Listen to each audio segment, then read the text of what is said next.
a little past 1 o'clock, so people can grab their goodies, their drinks, their seats. A few more minutes and we'll get started.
Looks like everyone's waiting for me now. So welcome everyone to our second annual State of the Region event. Thank you for coming today. I got this role handed to me through acclamation. Thought that sounded fantastic. I looked up acclamation. It just means no one else was interested. So here I am. As a matter of housekeeping, just so that folks know, we've got bathrooms up here. Men, ladies. From an exits perspective, we've got exits on all four corners and in between. So if we have to leave the building for some reason, head to one of those exits. That being said, housekeeping out of the way, this is a gathering being held to celebrate the incredible economic success of 2024 and our future for the region. We have four speakers today. Each speaker will share about the plans and successes of the region from their perspective. After all the speakers have shared their perspective, there will be an open question and answer period. We ask that you bring your question up to the mic, and I will have it here. This mic will be there. And everyone can hear your question. We ask that folks behave in a respectful manner to the dignitaries asking the questions, and we ask that just one question be asked so that everyone has a chance to participate. There are snacks at the back, which people probably have already located, but feel free to get up and wander around, grab yourself a refreshment or something to eat when you want to. So with that, I'll go to the introduction of the speakers. We have our four esteemed dignitaries up here to speak today.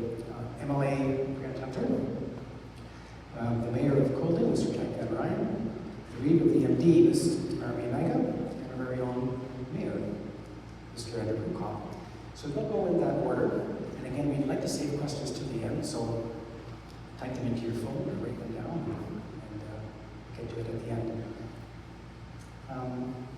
So I think that's all I had for housekeeping. We'll move right on to our first speaker, and we'll ask Mr. MLA Grant Hunter to come to the podium.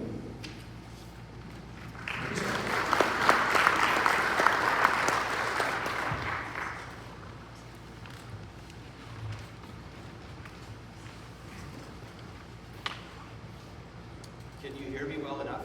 I speak. Okay, thank you. First of all, I wanted to thank the mayor for organizing this. Last year was the first year. And the mayor has been a great advocate and a good friend, and I appreciate being able to be here today at his request. I also wanted to acknowledge the strong relationship and friendship that I have with other mayors and reeves in the room here, as I've had the opportunity of serving this area for almost 10 years now. May the 5th will be 10 years for me in this role as your MLA, and I want to say how much of a privilege and pleasure it has been to serve this area. I was having a conversation earlier, and we were talking about how good it is to live in this area, and I was thinking, it kind of reminds me of the Norman Rockwell painting, and I was thinking maybe the mayor needs to commission some kind of a Norman Rockwell painting for Taber, specifically for Taber, because when I think about community, family, the importance of family, coming together, working together, that's what I see in Taber and in this area. So thank you for being here. Anybody who is willing to come out on a Saturday and listen to a few politicians speak is a special breed. So thank you very much for being here. There's not a lot going on these days in the world, and so I wasn't really sure what I was going to talk about. Just kidding, we've got a few things going on. But I wanted to talk to you about some of the things that we're doing here in this area and as a province, and working some of the things here. So right now, because of COVID, because of some of the supply chain issues, we have had an affordability crisis not just in Alberta, but in Canada and throughout the world. As the supply chains started to break down, we recognized the need to be able to, first of all, grow and produce more things locally. And we also recognized that those supply chains are extremely fragile. And so what you saw is, the result is, you saw costs of everything going up. And every jurisdiction in the world was faced with this inflationary pressure. So we tackled it with a few different mechanisms. First of all, we saw utilities skyrocket. And as you know, in Alberta is the only province and one of the only jurisdictions in North America where we have a quasi or a semi deregulated system. And so the retail side is deregulated, and that was deregulated, I believe, under Ralph Klein. And then the distribution and the transmission are both regulated, or I would say a monopoly. Because of that, we've seen the majority of the cost increases in transmission and distribution. So what we've done through the, I would say, brilliant work of Minister Nathan Neudorf is we have worked to try to mitigate those cost increases for transmission and distribution. And the way that he did that was he had to go directly to the distribution companies and say, look, you cannot manipulate the price when it comes to distribution and transmission. And also on the retail side, there was manipulation as well. So he brought in more competition. He brought in regulations so that they could not manipulate that system.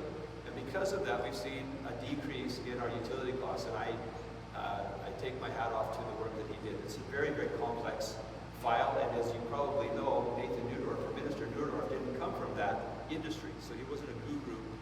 He wasn't a guru in that industry. He came from construction. So I take my hat off to him for that. The other thing that I wanted to say to you is that the federal government has been chasing net zero. You've probably heard this term, net zero, for some time now. And they wanted us to get to net zero by 2030. And they were penalizing. In fact, they had created laws that said that anybody who is not willing to, or any of those companies that are not willing to apply this, could face jail time. And so we're happy to see that the federal government has backed off of that, and they actually are more in line with what our approach would be, is a 2050 date on that. So we're happy to see a few wins. However, I will say that the regulations that they have brought forward after we took them to court and sued them are still not acceptable, and so we'll probably be taking them to court once again. But just so you know, we believe that that is foolhardy, and it's going to cost our Albertans a whole lot of money in terms of utilities if we try to do what they're asking us to do. In terms of the agriculture and irrigation, I will tell you that we made some changes to the agro-processing investment tax credit. We made some changes to the regulations, and we are now, they were enacted on December of 2024. And basically this takes off, there's no restrictions to who can actually make the application for this. So as long as they're agri-food processors, they can apply. There's a whole bunch of restrictions about who could, who couldn't, and they've taken off a bunch of those restrictions. And so I pushed pretty hard for that, and I think that will help our agri-food processing core between Lethbridge and Medicine Hat. Water storage is obviously something that we've been working really hard for over the last 5 to 6 years.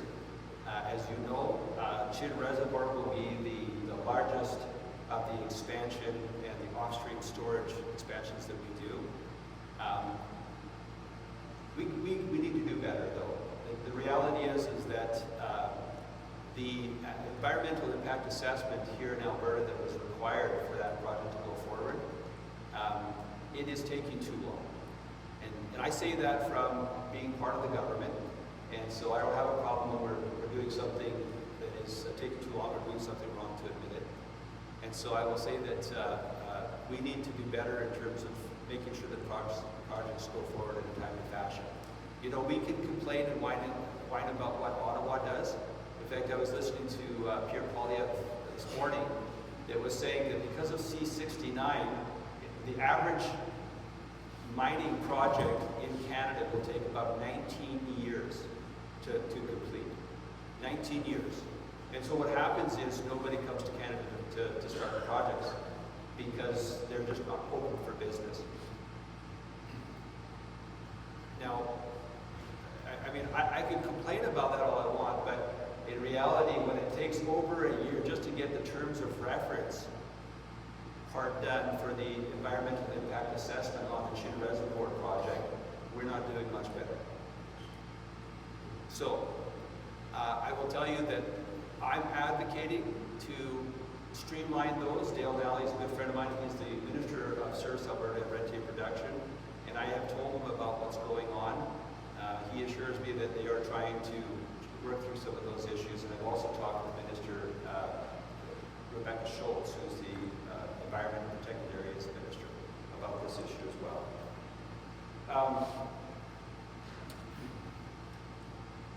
So we have also begun Water Act engagement, and it's got some of our farmers, actually probably most of our farmers to be fair, a little concerned. And so I want you to know that I believe that in the Lethbridge engagement we had, that the minister heard loud and clear to make sure that those water, first in time, first in right, is not touched. And she heard that loud and clear. In fact, she just reiterated that to me the other day.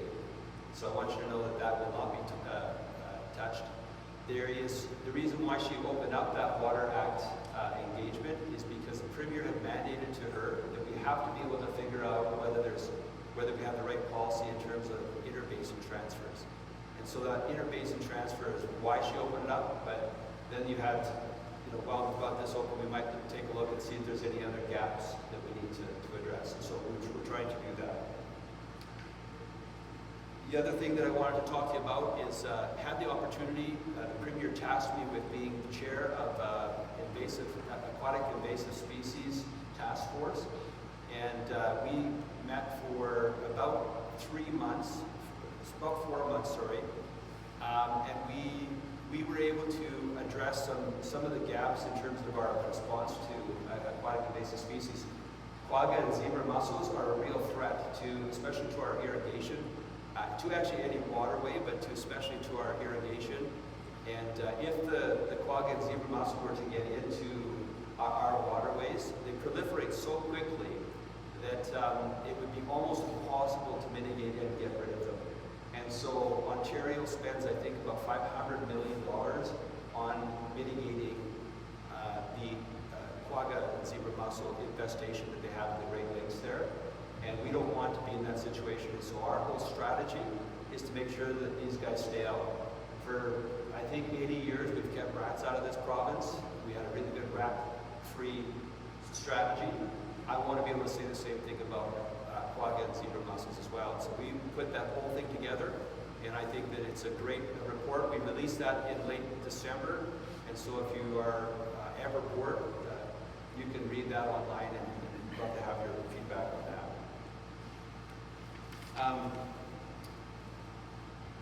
I'll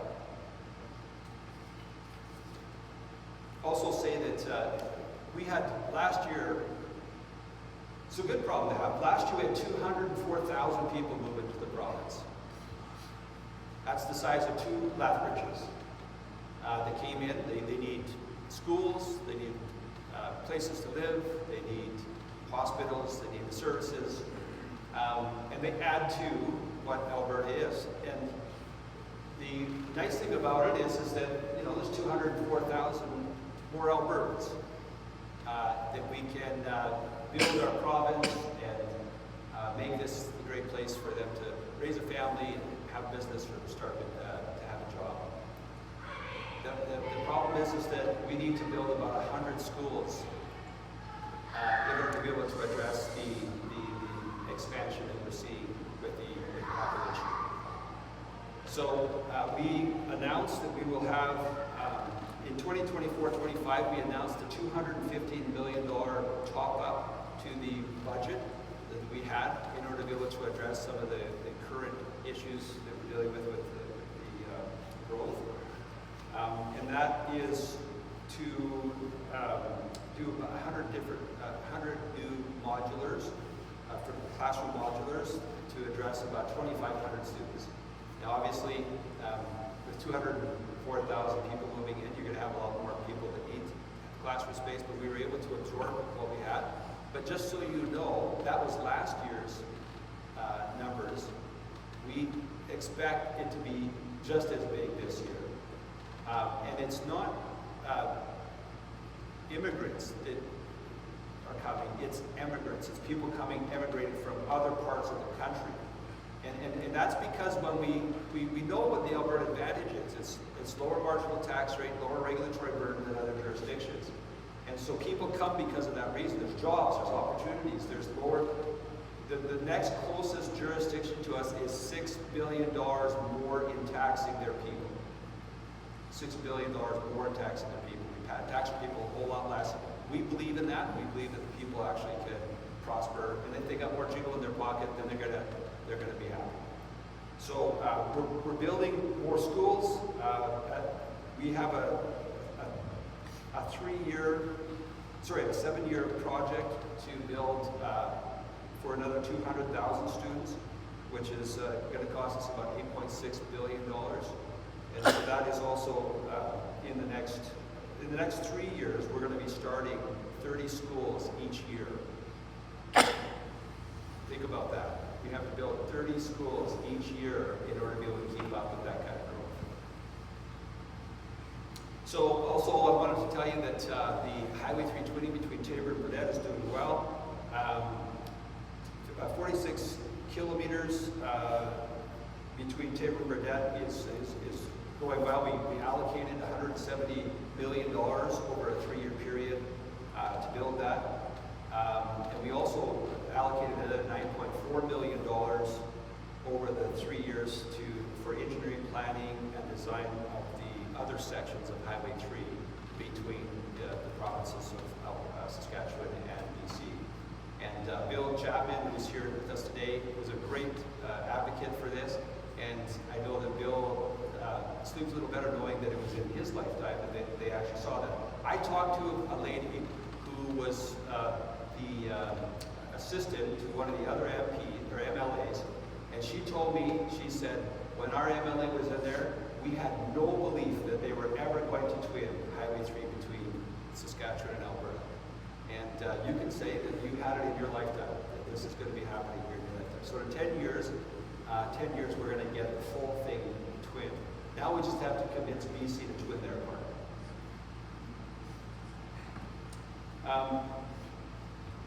I also wanted to just say that we're working hard to, in terms of health, to get a cath lab in Lethbridge. That will help us in terms of cardiac response. That is going to be extremely important. I also want to say that every jurisdiction in Canada is dealing with a physician shortage. We're trying to, we've been able to have a couple of agreements with our physicians that are 4-year agreements that we think will incentivize more doctors to come, physicians, especially family doctors. And we're also working on trying to make some changes so that they are able to keep their clinics open. So those are some of the things we're doing. And Adriana Lagrange is the health minister. She's doing a fantastic job.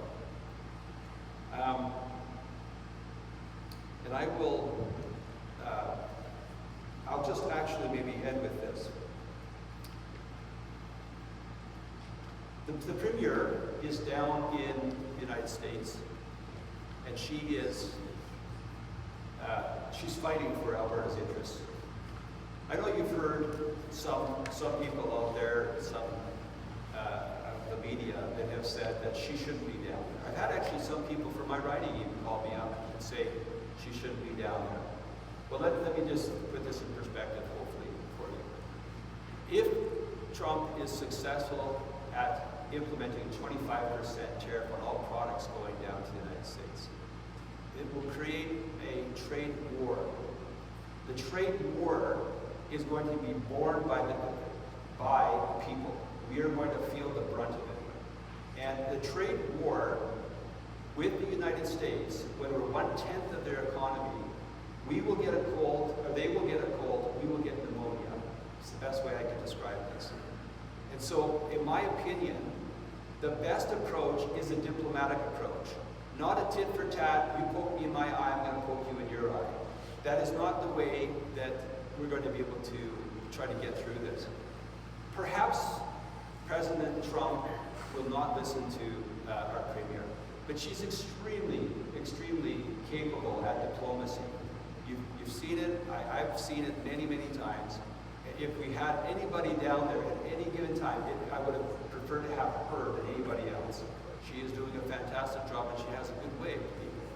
And so I applaud her for her efforts. I applaud her, and I hope that she is successful. I have to admit, she's going to have to pull a rabbit out of the hat to be able to make this one work. But she has to try.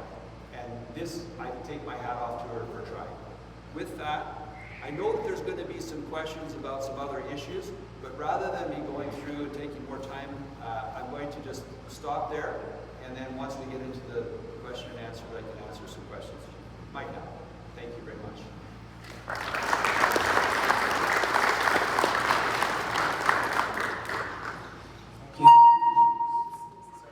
Thank you, Emily Hunter. We really appreciate all you do on behalf of our region, and we appreciate your participation in this event. Just before we move on to the next speaker, I've scanned the room, and I recognize there's some people here that throughout our region. We've invited all the way from Medicine Hat to Lethbridge and everywhere in between. So I've seen some Medicine Hat representation, there's some flag representation. I see we've got some representation from the county. You can recognize you with the hat, Tori. And so I just wanted to recognize everyone who came down for this event and appreciate it here. With that, Mr. Pathfinder, if you're ready. Thank you. Can you hear me in the back of the room there, Tori? Perfect. Thank you to Mayor Prokop and the town of Taber for the invitation to participate in today's State of the Region address. And welcome to other municipal leaders that are in attendance today and to our residents. Here with me today is Deputy Mayor Bill Chapman, that's standing up. Give us a wave, Bill. And in the back of the room we have Councillor Dale Pickering. Dale, if you can give us a wave. So just before we get started, I just wanted to tell you a little bit about myself. I come from an immigrant family who came from the Netherlands in 1953. We moved to Pitcher Butte, and from Pitcher Butte we moved to Taber, where I was born. The youngest of 18 children, and the only one born in a hospital, and a true Canadian, as my mom used to say. The farm that we worked for, the farmer I should say, was Floyd McCotchuck. So if anybody remembers that name, my understanding is that it was over by the Walmart, somewhere in that southeast area of Taber. And then from Taber we moved to Coaldale and farmed in the ready-made area until the passing of my father in 1966. And at age 9, I moved into Coaldale with my mother and my older siblings, and have called Coaldale home ever since. I served one previous term on council from 2013 to 2017 and elected as mayor in the 2021 election. I've been referred to as Coaldale's #1 fan many times, and I have to admit that I am. When it comes to economic highlights, I wanted to give some updates first on what's happening in Coaldale. To start with, I wanted to share information about a couple of the projects. The Malloy Drain Basin that Coaldale finds itself in, and doing some research for the developers of the Malloy Landing. They wanted to make sure if they were going to call it Malloy Landing that that was a good name. So we did a little bit of digging, and I was able to find out that Malloy Drain Basin was named after two brothers that had a water and ice hauling business back in the late 1800s and early 1900s. Drainage in this area has been an ongoing problem for the town of Coaldale, Lethbridge County, and the St. Mary River Irrigation District due to a history of repeated flooding. In the past 30 years, significant flooding has occurred 5 times, or 6 times actually, as a result of the extreme runoff weather events that occurred in 1995, 2002, 2005, 2010, 2012, and again 2014. As no natural drainage courses existed in the area, a combination of irrigation works, constructed drains, roadside ditches, and storm ponds collect and channel the rain and snowmelt runoff to Stafford Reservoir. Capacity restraints in the Malloy Drain resulted in significant flooding between Coaldale and Stafford Reservoir, and overland floods entered Coaldale, necessitating a joint response to the problems. Prior to the Malloy drainage work completed, I had several good friends that lived between Coaldale and Stafford Lake that had their basements filled right to the floorboards every time we had these large rain events. Just to put it into perspective, Lethbridge is 144 feet higher than Coaldale. Raymond is 308 feet higher than Coaldale. Pitcher Butte is 141 feet higher, and Taber is 311 feet lower than Lethbridge, and we all know what happens with water, it runs downhill. So the Malloy Drain Phase 2B project that is officially underway now, and it's a joint project between Lethbridge County, SMRD, the town of Coaldale, and the provincial government, is is a significant step forward in enhancing flood protection and water management for Coaldale and the surrounding region. The earliest recorded information we have for the town of Coaldale is from 1886, where the land the town currently sits on was part of a section of land that was purchased for $40, with the CPR placing a rail siding through Coaldale so steam engines could fill up from the low-lying water sources on their way east. Coaldale's unique geography places the town in a natural bowl, as I just mentioned, with water naturally running downhill to the lowest point. This characteristic plays a crucial role in preventing overland flooding by directing the water away from developed areas. However, managing stormwater effectively requires capturing this runoff and redirecting it to properly designed stormwater facilities. These facilities not only mitigate flooding risks, but also ensure water can be used beneficially downstream. So, the Reader's Digest version of the project is reinstating the town's raw water reservoirs. So on the east end of Coaldale, southeast corner, we have what's known as the Quads. It's a sports field. And right behind there, we have two large water reservoirs that used to be used for raw water storage from SMRD that made it through our water treatment plant. And our residents, whenever they turned on the tap and flushed the toilet, that's where the water came from. These reservoirs are being modified to efficiently store 540,000 cubic meters of storm water. So for myself, I'm a visual person. To equate that, that's the equivalent of 216 Olympic-sized swimming pools to manage runoff during major rain events. And based on the engineering studies, once this 2B is completed, this Molloy 2B project, Coaldale will be able to handle any amount of rain in the history that Coaldale has experienced to date. So that's a significant improvement for what we as a town have to deal with. And again, without the partnership of Lethbridge County, SMRD, and the provincial government, we wouldn't be able to be at this state. As part of that, if anybody is familiar with the Copperwood development in Coaldale, there is a large storm pond. And from there, directly to the south, we're going to be installing another storm pond that's going to capture that water that's coming from Raymond. That's 308 feet above us. And we're going to connect these two storm ponds, and currently we're working on this project. We're going to be installing 1.6 kilometers of pipe that's 47 inches in diameter or 1,200 millimeter. This pipe will channel runoff from the Copperwood Pond and the future South Coaldale Regional Storm Pond directly into our decommissioned reservoirs.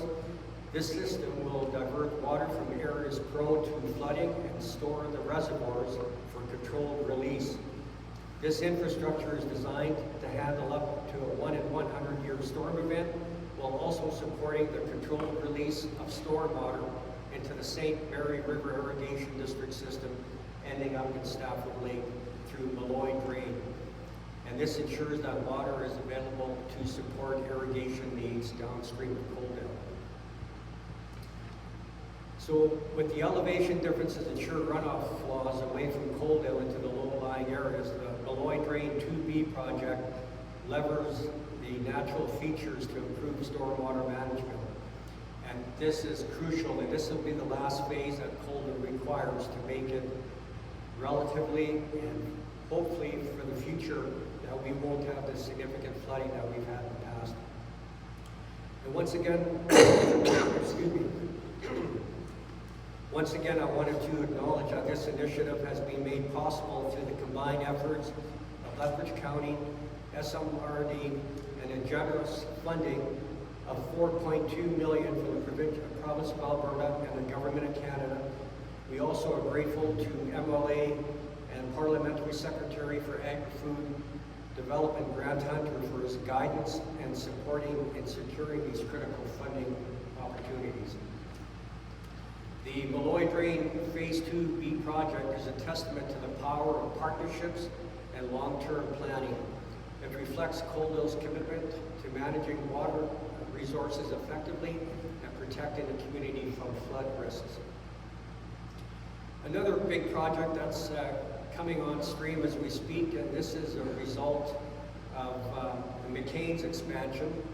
This project was budgeted to take place in 2027, and that is the new potable water reservoir that we have to fast track on that, so that the potable water that comes from the city of Lethbridge, that Coaldale taps into, Lethbridge County taps into as well.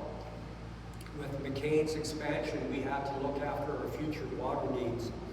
And with the groundbreaking of this new potable water reservoir and pump station, this critical infrastructure located at the corner of 30th Street and 18th Avenue, that's directly north of Boss Sod when you're driving through Coaldale.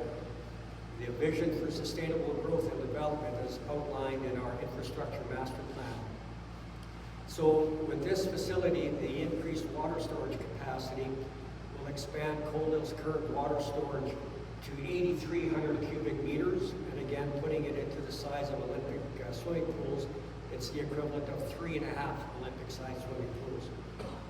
And this will take care of us for our peak water demands for the next 25 years for growth and more so for fire protection. It also gives us enhanced pumping capabilities alongside increased storage. This project will upgrade pump capacity to handle rising water demands and again meet fire flow requirements. The strategic location, the site was carefully selected to optimize operational efficiency and improve reservoir turnover and maintain water quality. And as part of this, the Lethbridge County, as part of their commitment, they put in approximately 18 kilometers of pipeline that goes to McCain's to service their growth. Funding and support came for this $13 million project has been made possible through the strong partnerships and provincial support. In 2023, Coaldale received just over $5 million from the provincial government through the Alberta Municipal Wastewater Partnership Program to support this construction. Again, this project represents a unified effort involving Coaldale Town Council, municipal staff, engineers, Lethbridge County, and the province of Alberta. Moving forward, construction will be completed by 2025, and once operational, the reservoir and pump station will enable Coaldale to accommodate new developments such as our newest one that's taking place by the new high school and rec center as part of Malloy Landing. And this project exemplifies Coaldale's commitment to progress and sustainability. As the community grows, this infrastructure will serve as a foundation for a vibrant and thriving future for us. The next topic I want to talk about is something that is quite significant, not only for the town of Coaldale, but also for the entire southern region, and that is NewCold. NewCold, a Netherlands-based food logistics company and a global leader in temperature-controlled warehousing and logistics for the food industry, announced on May 1st, 2024, the construction of its latest advanced cold storage facility in Coaldale. This project originated when Invest Alberta saw potential locations in southern Alberta, and the town of Coaldale successfully secured the bid for this state-of-the-art facility, representing a significant expansion of NewCold capabilities and its first of its kind in Canada, reinforcing the company's commitment to innovation and sustainability in the supply chain industry. From the time that we first were introduced to the executive from NewCold, it took 10 months for us to have pen to paper where they committed coming to Coaldale. In comparison, they're trying to build one right now in Ontario. They've been at it for 2.5 years and they haven't even got to the development permit stage. So it just goes to show, with the guidance of our MLA grant hunter, with red tape reduction, on how we can move forward on getting a project the size of this in southern Alberta. It's a $222 million facility taking they purchased 37 acres in our newest industrial park. The building is 320,000 square feet and 45 meters or 150 feet high. It features New Coal's proprietary automated storage and retrieval system, ensuring optimal efficiency and minimal energy use. So this facility has the capability of storing 56,000 pallets of frozen vegetables. In this case, it'll be frozen French fries, and McCain's has leased 100% of the first phase of this facility. The really cool thing about this is that anywhere in that building, the 320,000 square feet, it can load or unload a semi in 6 minutes or less without a human hand touching it. It's totally automated in that regard. And it'll employ up to 60 people once the building is up and running, and it currently has 230 people working on constructing it. This facility is designed to reduce the carbon footprint associated with traditional cold storage and uses 50% less energy and decreases operational costs by employing cutting-edge insulation techniques and fully automated handling process. New Coal's coal facility, when it completes its second phase, which we're hoping that they're going to be starting on when they get the first phase done, will serve various food producers and retailers across North America, providing increased storage capacity and faster and more efficient distribution services. As part of this project, what Coaldale had to do was, one of the questions they had was getting their products out to market, and that required rail. Coaldale currently does not have a spur line like many larger centers have, and we were forced and had to focus on how we were going to make this happen. We reached out to CPKC for some help on how we could make this happen, and they're not the quickest to respond.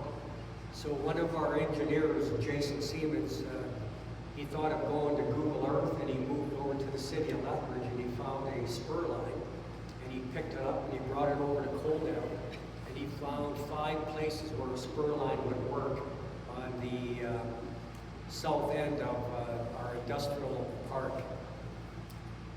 With that being said, once we found these 5 locations, our manager of growth and investment, Cameron Mills, in 3 days, he had 5 offers to purchase on 5 different locations the spur line could go. And it just goes to show the commitment of our business sector, where they're sitting on a piece of land, they don't know what they're going to do with it, they're just going to sit on it and sit on it here. He had 5 owners in 3 days sign a commitment that they would sell to the town of Coaldale for the spur line. With that being said, we finally got this put into play, and we hope to see it done by the end of January. It's 2.6 kilometers long, and it'll be shared between New Coal and the town of Coaldale. So it's an $8 million project. The town of Coaldale went 50-50 with New Coal on that. And there is potential for other spur lines to come off the main line that we just brought into North Coaldale for future industry that might be looking to come our direction. A few other things that I wanted to touch on is what MLA Hunter spoke on is doctor recruitment. We have 2 medical clinics in Coaldale right now. One of them is in the next 5 years is as many as 3 doctors that are looking at retiring. So we're actively working with our administration to help these clinics bring more doctors in. One thing that Tabor has that Coaldale doesn't have, you have an emergency department. When our council first got elected, we had nothing in Coaldale. We had a Coldell Healthcare Center. That's basically a long-term care. And again, with MLA Hunter's help, we made several trips to Edmonton, and we were able to get an ambulatory clinic opened up in Coldell, which was a huge benefit. And we operated weekdays 5:30 to 10:30, and on weekends 10 a.m. to 3 p.m. And we're seeing as many as 1,000 people a month frequent that.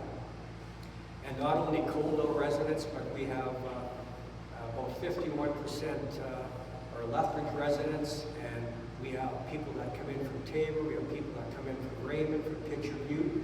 At the same time that residents from Coldell are going out to all the areas I just mentioned, because I'm one of them. When you go to ambulatory care or the emergency department, you don't want to sit there for 6-7 hours, and then you think you can find a quicker way of going out of town, which doesn't always necessarily work. So we're working with our MLA and Alberta Health Services and the provincial government that at the very least we're hoping that we can get our urgent care up and running again. It's very well needed for our community. We're just under 10,000 people now. So it's time that we're able to keep our residents within our own community. Touching on Folder Radar, as everybody knows, the province has done away with that. Town of Taber has done away with theirs completely. Town of Coldell, we are keeping ours going strictly for playground zones and construction zones.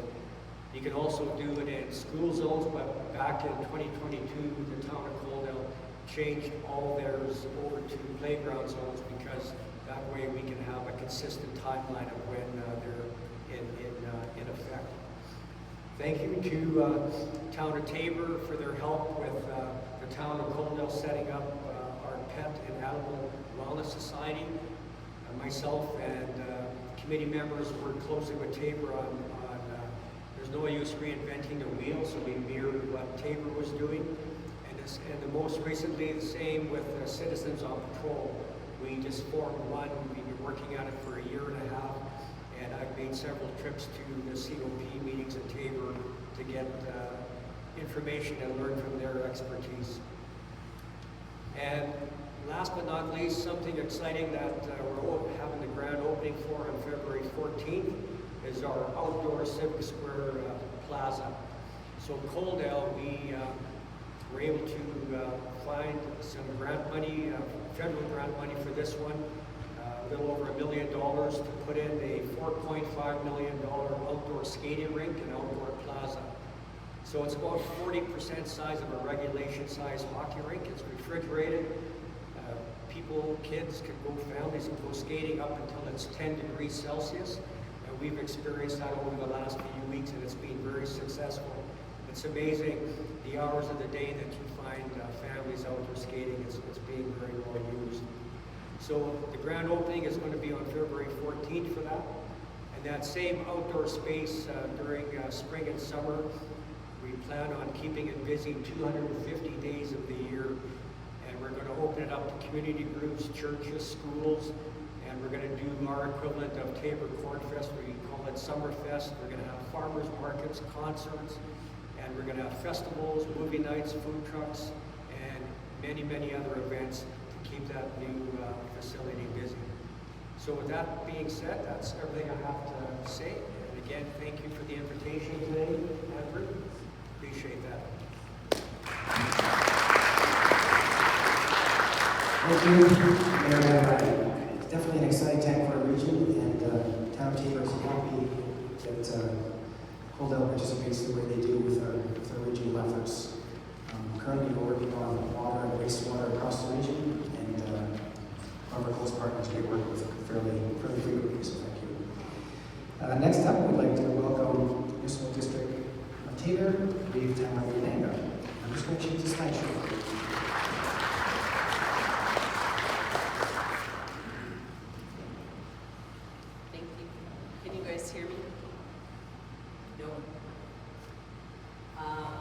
Let's see now. Can you hear me now? John, can you hear me? Okay, thank you. So thank you for inviting the MD of Taber to participate in the State of is our honor to give you some updates of 2024 and some of our progress. Although there are boundaries, our community is not limited by geography. We take great pride in the cooperative and prosperous relationship that we have with Vauxhall, Barnwell, Coaldale, Taber, the MDEs that surround us. We know no geographical boundaries when it comes to work and getting along with our neighbors. So today, representing the MD of Taber, we have Deputy Reeve DeGroot back there. He represents the area of Hayes. Councillor John Tricado, he represents the area south and east of Taber. So we also, our municipality is so large that we have 7 representatives, all by division. They had other commitments today, and that's Councillor Brielle Harris, Councillor Hildebrand, Councillor Clausen, and Councillor Reynolds. And myself, Tamara Mianega, I represent the area Taber north to the river. Council is dedicated to serving the residents and preserving the integrity of the municipality for generations. There's not a decision that we make that we don't consider what the impact will be for generations to come. It's not a 5 or a 10-year decision, it's a generational decision. We're thankful to our staff for their commitment and expertise that they bring to the municipality. We recognize that the success of our municipality is the people. Their ability to overcome challenges, be innovative, figure out opportunities to make their own businesses and families a success is what leads to the success of the MD of Taber. Residents past and present have continued with this drive, vision, and success. 2024 was a year for council and administration with the support of residents that we took on several projects that will enhance the municipality into the future. We developed a transportation plan that's currently being operationalized. We are in first reading of our land use bylaw that has some significant changes, including farm ag permits, some development that will allow second dwellings on less than 80 acres, some zoning changes, and also a provision for permitted use to have a development officer approval. We're just finished first reading and the public hearing, so there are things that will be coming down for that. As well, the MD of Taber has 82,000 acres of municipal land. We have been in heavy consultation with the users, with our residents, and those who may be impacted by these lands to figure out the best use for them. We have many people who have historically built their livelihood on those lands, and now we want to make sure that it is best used for them and for our residents to come. So our municipality spans 4,100 square acres. We are very grateful to those who are volunteers that make our community a success. Our hamlets, Enchant, Grassy Lake, and Hayes, make up 20% of the municipal population. These hamlets boast recreation facilities, including senior centers, halls, libraries, and are home to 3 of our fire departments. Now, one of the things that make it unique, these hamlets, a lot of those operations are done by volunteers. Once you get into the bigger centers, we don't have that opportunity as much, but those hamlets are thriving because we have volunteers. Thursday Coffee with Council was in Grassy Lake, and we could see the fruits of the labor of individuals who've come together to make their hall, their campground, the beautification a success. We know without volunteers, our municipal budget, but also our municipality would look significantly different. So on that, we are seeing quite a bit of growth in our municipality. The Enchant subdivision has 34 residential lots. We needed to build that subdivision because there were no more left for people to buy. In the last 3 weeks, Hayes had 7 lots that were sold. So now we're in a circumstance that there's no place for anyone to build a house in Hayes. So council will be looking at an option to build another lot. Grassy Lake subdivision will come online with 48 lots in the fall. This will make a significant impact to the Highway 3 twinning and the development that we're seeing throughout the municipality. Those lots are cost recovery. The municipality has made an investment in ensuring that we do them as effectively and efficiently, but also good growth for those hamlets. So the hamlets do provide an affordable living option with exceptional amenities. They're a hidden gem, but as you can see from the lot sales, they are becoming discovered by many. In 2024, 174 development permits were issued throughout the municipality, which does showcase our continued growth. We have a lot of economic development, but what we often tend to forget about is those businesses that are very successful and that they work hard on their own. So we have been trying to ensure that they have the things they need and ensure the transportation corridors are there so that we can continue their success, but also make it available for new options. We collaborate with the Vauxhall and Taber Chambers, the Joint Economic Development Committee, and Southgrow, so that these partnerships can leverage regional success opportunities. As Mayor Van Ryan talked about the new cold storage and the McCain expansion with halls in Coaldale and the County of Lethbridge, we know that in our municipality we have many growers who are producing potatoes to go to that plant. As well, we have many citizens who work there. So any success in the region is beneficial for everyone. Highway 320, we have Councillor Chapman, Councillor Bruin, and Tennille here as their CEO. They have been impactful in the work with the province to get Highway 320. Now, as you take a drive out east, you can see what's happening. It's quite a remarkable process that they've worked hard to have the least amount of disruption to our day-to-day. That Highway 20 will not only improve the safety, but we will see incredible growth in our area.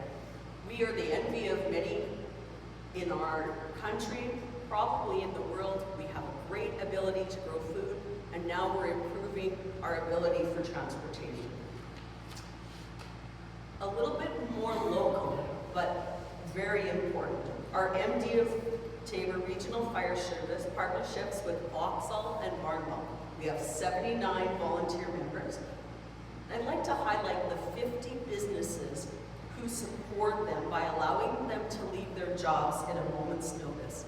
Today we have in the audience Deputy Chief Bougie, and I want to just say my friend Captain O'Grady, is that the right title? I don't usually call her Captain, but today she, and always, is well deserving of that title. The MD cannot thank these men and women enough for they serve our region, they're highly trained, and their dedicated response is incredible at our most challenging times. They make deep sacrifices so that our MD can be safe. This year we also added medical first response. Town of Taber has had this for a long time, but the MD did not. And so our firefighters would often be doing that practice, but now we have the support and training that will enhance if we happen to have to wait a little bit longer for an ambulance. We worked hard with Vauxhall and AHS to make sure that an ambulance service was moved into Vauxhall community. They had volunteer service for many years, and now they have a 24/7, and I'll make sure I get the name right, CoreFlex model, so that they can meet the emergency demands, which also has a benefit to the County of Lethbridge, Vulcan County, Town of Taber, when their ambulances might be called other places. We are also deeply grateful for the coordination with Halo and STARS. They are a major asset to our firefighters in that impact that they have in getting people to a medical facility as quick as they can. For the last 2 years, MD of Taber has contracted the Town of Taber Police for our coordination of our community standards, bylaw support, and road safety initiatives. Now, some may not be as happy to see the Taber Police out on our roads, but it has slowed things down, made things safer, and we're working together with our residents to make sure our roadways are as safe as possible. RCMP remain our police of jurisdiction. Their members are in our schools, in our communities, and they are providing an incredible response. we are one of the fortunate detachments that have a full contingent of officers, so we're very grateful for that. Together, RCMP and TPS are making sure that rural crime is kept at bay, enhancing security and well-being of our residents. The MD of Taber proudly boasts many recreational facilities. We often have kept them a little bit quiet so that they're not overrun by people, but again, they're becoming as popular as ever. The MD of Taber Municipal Park, which is connected to the Trout Pond of Taber's, which is a beautiful gem that they have, through the the development of the Trail 77 trail network, we have seen that campground almost 85 to 100% full every weekend. So we're very glad to see it. It is a bit of a gem, but other areas of our municipality, Enchant Provincial Park hosts some of the best playgrounds and ball diamonds you'll find in southern Alberta. Plus they have an amazing golf course which is accessible to everyone. And the Grassy Lake and Hayes Campground, they host a more natural beauty, but many family reunions are hosted there. And definitely take time to check them out. Also in our municipality, we have 6 libraries that we are happy to collaborate with Shinnecourt and our regional library system that is included with Taber, Barnwell, Vauxhall, and our hamlets. This provides not just an access to books, we're well beyond that. It's an access to genealogy, newspapers, job training, resume writing. Our libraries have become a hub, and our library teams are not just trained in the Dewey Decimal System, which many of us might have learned. They are trained in social support, providing a referral to how those families can get help. Our libraries are definitely a core part of all our communities. In keeping with the things that are important for us, FCSS is a community partnership with all of our area that we are happy to financially support. They're making sure that families from babies to seniors are living their best life. We all have an opportunity to sit on their board and have a say in what programs are needed. They have evolved to make sure that the stresses that families have faced, they have a counseling program that meets people's needs, whether that's in person, by text, and by online access or by phone. An area that prior to COVID, probably many of us wouldn't have ever thought that counseling support would have existed. And in our area, 10 free sessions are available to residents. And that's remarkable because not everyone does have support to get counseling. We take great pride in this collaboration. Housing and senior care has been important for the MD. Along with the town of Taber, we've made a commitment to Taber District Housing, working towards an improved senior center at Clearview Lodge, as well as our senior self-contained that are in Vauxhall, Taber, and Barnwell. We are currently submitting grants to the provincial government to try to improve our senior housing as well as social housing in our area, which is also part of the reason we have adjusted our land use bylaw and improved our subdivisions in our hamlets, trying to find affordable housing for residents in southern Alberta. Councillors sit on 40+ boards, including Taber Adult Learning, Shooting Foundation, Ag Service boards. We support these boards with our knowledge and awareness of what's going on in the community, and sometimes financially, but we also support other organizations like Safe Haven, the Enchant Historical Society, because we recognize that these out of scope organizations have such an incredible benefit to our residents. So those who are live in the MD or who have lived in the MD know that the only way to get to town is on the roads. So it is our priority. It's our majority of our budget. We have 2,400 kilometers of roads that are gravel to hardtop. We have looked at a number of different ways, and in 2024, we've revamped our shoulder and gravel recovery program that has changed our format, and we hope will have a long-term impact on drivability and safety for our roads. We're seeing positive results, and we recognize that we can't be everywhere, so we do have some tools in the municipality to have you report any road concerns. MD of Tabor is defined by agriculture and all who support it. There are 7,500 people who live in our municipality. 1,200 of those residents earn their livelihood in agriculture. In southern Alberta, our region contributes $1.8 million to the economy, solidifying agriculture as the backbone of the municipality and the province. We saw through the oil changes, COVID, that agriculture was a strong, sustainable economic driver, and it will continue now that we have the Highway 320 and the Ag Corridor. We work closely with Bow Island, Bow River Irrigation and St. Mary's Irrigation. We have been involved alongside with what the province has committed, as well as the users of the irrigation. The commitment of the users has been incredible, so that the $932.7 million that's going to be used to rehab irrigation is going to make an incredible difference in our area. This investment in irrigation supports 10 districts, the Government of Alberta and Government of Canada, which will allow for increased food production. Now, you often hear people say increased irrigation acres, but irrigation purpose is for food. So we should never lose sight of that when you hear that language. Agriculture is the driving force of our economy. And in recognition of that, we wanted to make sure that MD of Tabor is doing the right thing with our boards. So our Ag Service Board this year, we changed our bylaws so that we can include processors or industry expertise. So Levitt Hogg, David Johnson, and Sheldon Zidane join that board and will offer some different insight. We also recognize the unique health challenges faced by agricultural producers. We're all under pressure, as MLA Hunter said.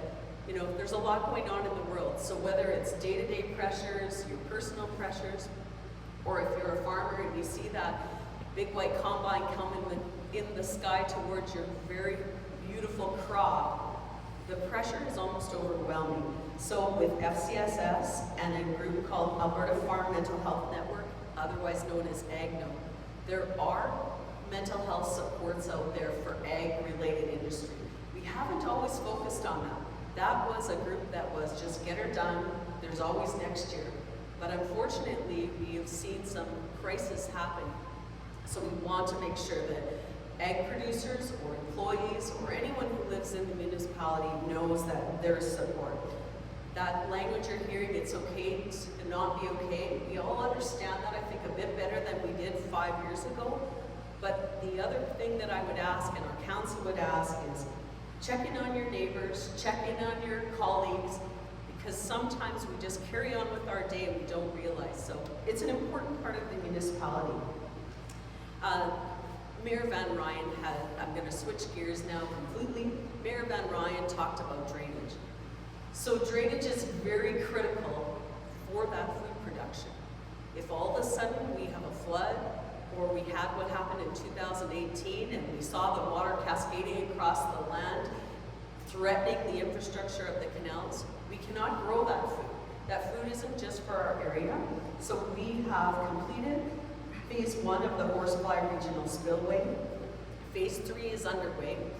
Part of the Highway 3 development, especially just east of town where you see those small culverts that have been getting torn out of the highway, and now there's 2 or 3 8-foot culverts that are going to help with water flow. Those aspects of the drainage projects are going to make a difference, not just for Lethbridge or Tabor or Coaldale.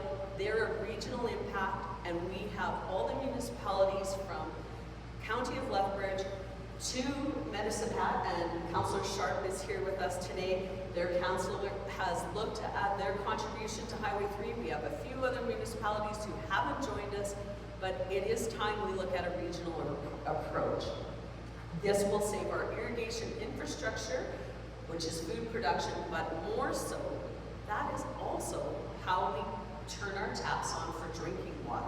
We can't lose sight that where does that water come from? Sure, it might be in a reservoir, but that reservoir was filled by irrigation water that came from the mountains. So there's more to drainage projects than just making sure that we don't flood basements. It's to ensure our taps turn on and that we can create the food in our region.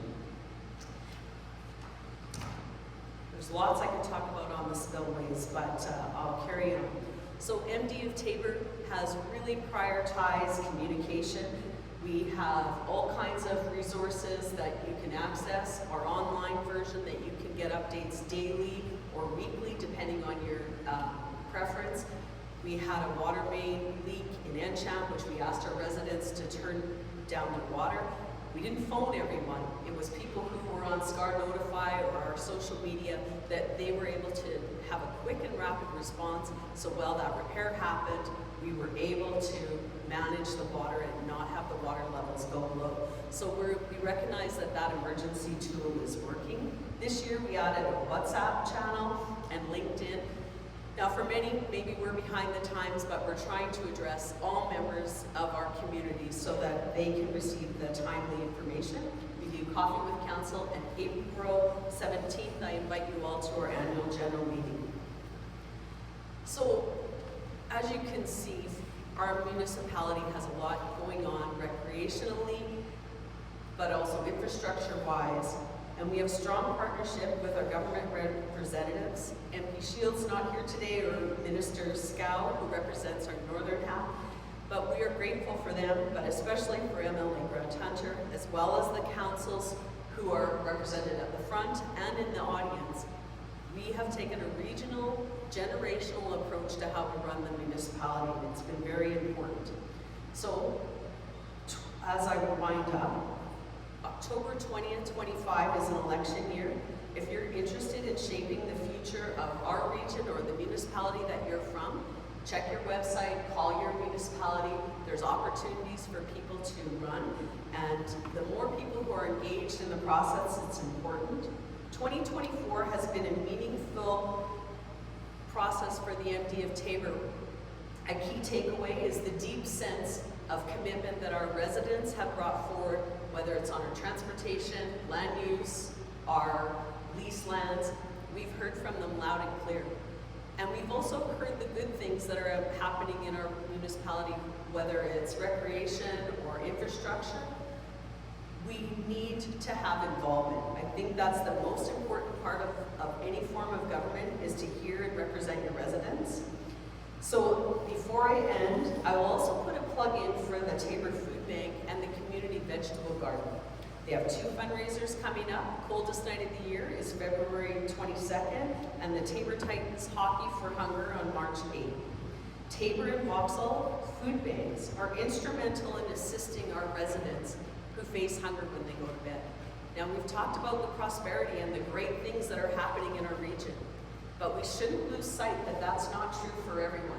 We have a responsibility to take care of all those folks who may not have the good fortune as some of us. I encourage you, whether it's the food bank, Ag Society, rodeos, athletics, or a senior group, to get involved. It builds community, it supports those in need, and makes our region stronger. Last year, the MD of Taber honored our past and celebrated our 70th anniversary.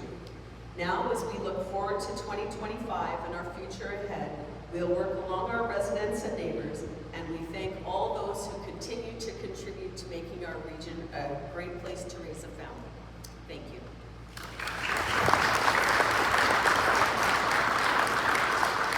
Thank you very much for being there. Town of Taber appreciates the close relationship that we do have with the MD, and look forward to continued growth into the future. Today's final speaker will be Taber's own Mayor Andrew Pocock. Come on up to the stand when you're ready, sir.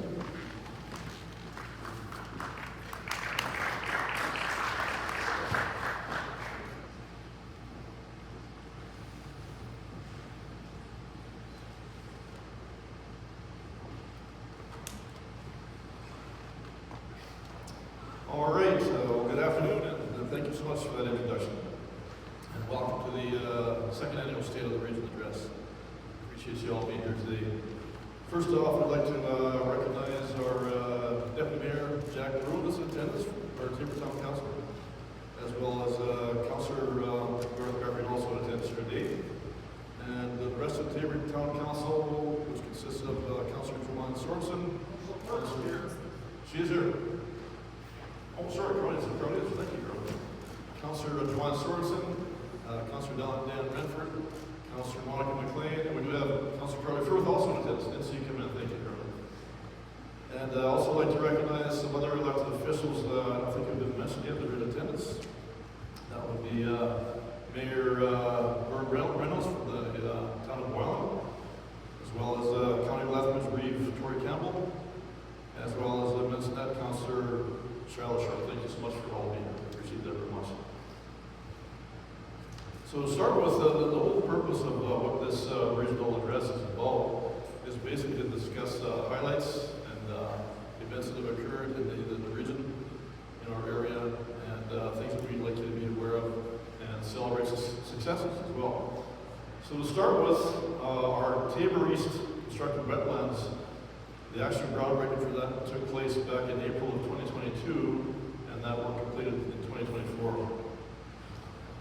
So back to drainage, and the purpose of wetlands is to direct stormwater from the intersection of Highway 36 and 56th Avenue to the wetlands where it is stored and treated naturally in the Sugar Factory Lake location.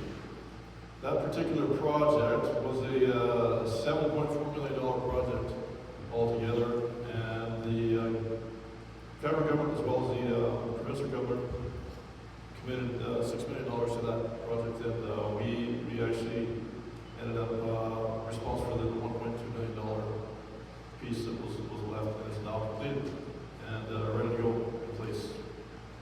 So we're very excited about that. Also, highlights for 2024 include the community vegetable garden that now moves to the Trump Pond. We just had a grand opening back this past spring. First year, it was very successful as well. The council donated the land for that particular community vegetable garden, which again opened beside the Trump Pond this year, and council looks very forward to seeing the literal fruits and vegetables, the volunteer labor, and supported our local area food bank. Also took part in the grand opening of the Rowan Becky Mountain Trail Bike Park and Trail 77. That's all part of the Trump Pond area as well. It's also a major event. I'm very excited with that. As far as the Taber Trump Pond itself, which is a great recreation amenity for Taber area, as Ruby and again, it's definitely a gem of the West in our area, and we're very, very excited about everything involved with that. The Trump Pond was developed way back in 2018 when it was first opened. And currently for this past year, with all the many amenities that are attached to the Trump Pond and available recreation, the fishing, the playground, the camping, the water sports, and everything else attached to the beachfront, the trail system that connects for 15 kilometers worth of trail system within the area.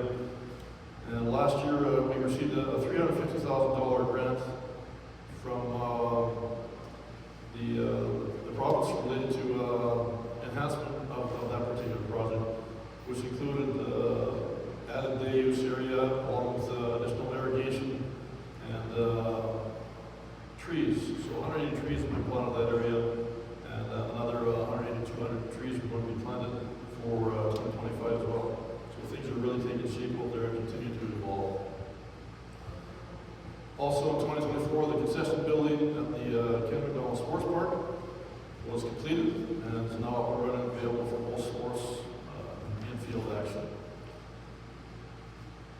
Also in Confederation Park, we had a number of upgrades at that location that happened related to the tennis pickleball courts, resurface, restructuring of pickleball courts and tennis courts, as well as a new practice wall and tennis pickleball courts was installed along with new posts and netting.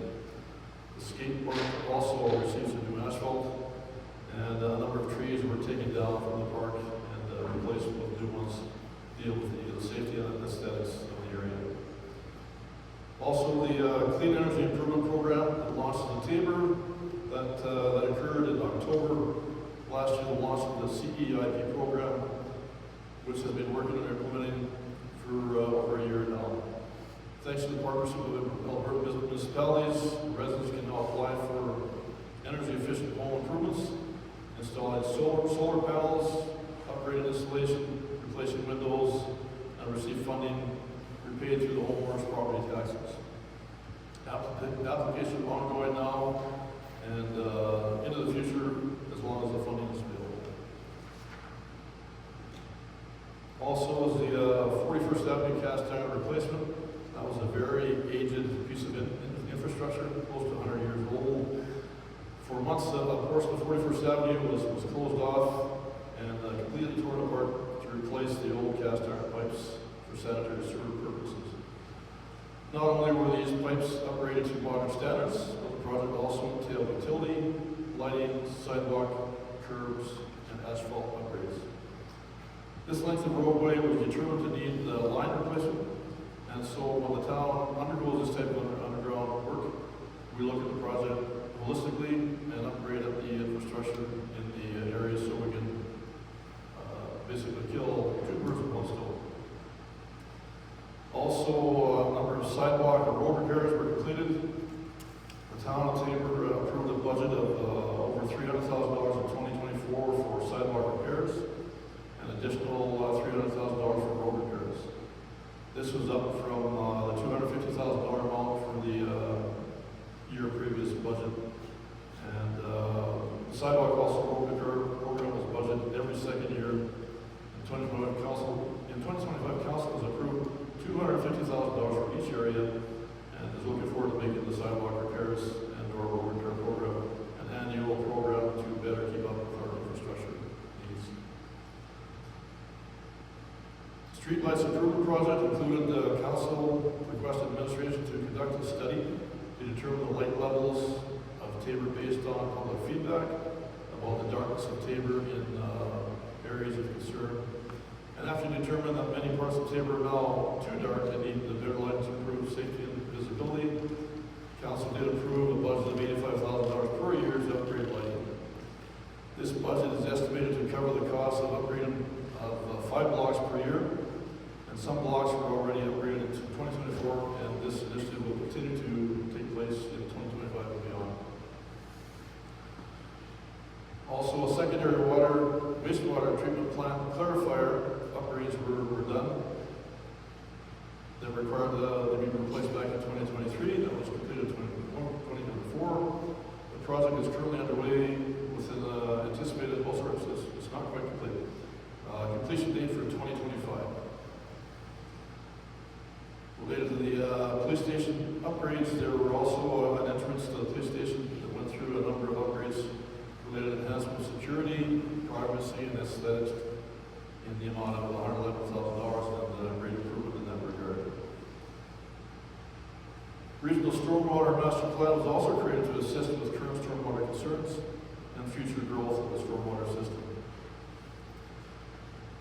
Drought was also a high topic of concern in 2024, and actually late in 2023 and early 2024, the town administration was working closely with the province to mitigate the drought conditions that were expected in 2024 due to low snow levels in the province in 2023.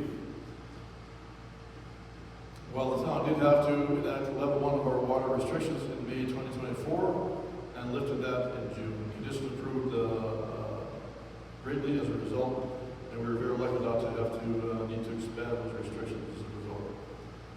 The town of Tabor is also closely watching weather conditions anytime in the year to help prepare for those type of emergencies.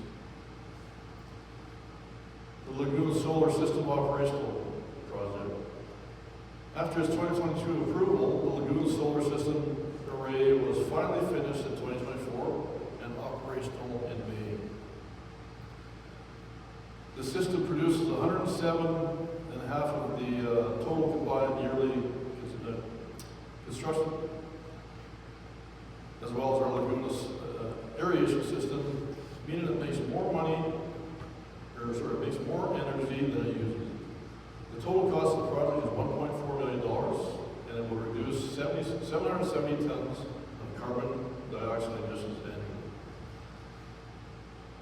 As an additional bonus, the town entered into a lease agreement, new for the town this past year, with a local farmer who grazes sheep at the site, which is a fenced-in, secure site, and a natural lawn mowing service took place at a cost-neutral, to taxpayers, environmentally friendly project, and the sheep will return in 2025. Secondary disinfection system for the pool. This secondary disinfection system was added to the pool, much needed upgrade, and that project just got completed in late November. We also adjusted and purchased new chairs, which you're all sitting on today, so hopefully those are very suitable and appreciate that difference. It's quite a difference in that regard. We did take on that requirement, recognize that was long overdue, so happy to report that that's now in place and making use of those as we speak. Back in 2024, the spring of 2024, Tabor held its first powwow. Town of Tabor, the MD of Tabor, and the Eagle Spirit Nest Association partnered to bring the first Tabor powwow to fruition. And in May, that actually occurred. Councils were very honored to sponsor and showcase this event and showcase that rich Indigenous heritage of our community and beyond. I personally was very fortunate and feel very honored and humbled to have received an Indigenous name, a Blackfoot name from Elder Charlie Fox. And I feel very lucky and very honored to have that bestowed on myself. And that particular name is Pita Takani, which stands for Eagle Head. And eagle is significant in the indigenous culture that stands for courage, wisdom, and strength. And I'm very honored to receive that from Elder Charlie Fox. The powwow itself was very successful overall. And we had 165 dancers from Alberta, Saskatchewan, BC, Manitoba, and into the U.S. as well, as far as Wisconsin, attending to compete in this particular event. So we're very happy with all that in it. The Meadows development was also a big one for us. A significant development took place in 2024, as anticipated to continue in 2025 as well, with 44 lots now sold on the 92 service lots available. And there's currently 17 residential units at the Meadows location.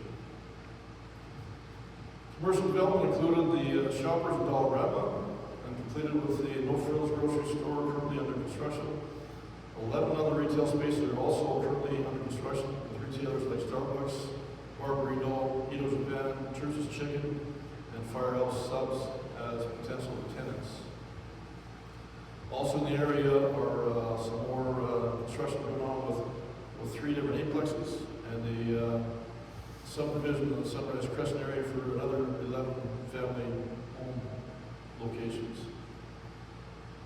Residential development, there have been positive strides made in the housing market with single-family and multi-family homes currently under construction, with a strong outlook to continue in 2025 as well. Land sales have also been very strong. In 2023, the land sales totaled just over $900,000, and land sales continue to be very strong, reaching $3 million in 2024, and that trend continues forward for 2025 as well. The town is of the belief that the commercial and residential investment incentive bylaws put in place in late 2022 and early 2023 are achieving what those goals were desired and intended to achieve, with the notable increase in all areas of development and land sales activity, and we're expecting that to continue as well. Labor force, another big one. We started out, took part of the AAIP, Alberta Advanced Immigration Program, and we're very successful with that program as well, and happy to be part of that. And we're successful with placing 224 individuals across 88 businesses in the Tabor area. Also assisting with other locations include the County of Lethbridge, MD of Tabor, Vauxhall, Barnwell, Coaldale, Raymond, Pichaboo, Nobleford, Milk River, and Karst. And that That particular program is currently on pause, and we're waiting for some updated information, likely before the end of January. We also had the pleasure of hosting our SAIA delegation visit. The town of Taber hosted that delegation from SAIA County in June of 2024.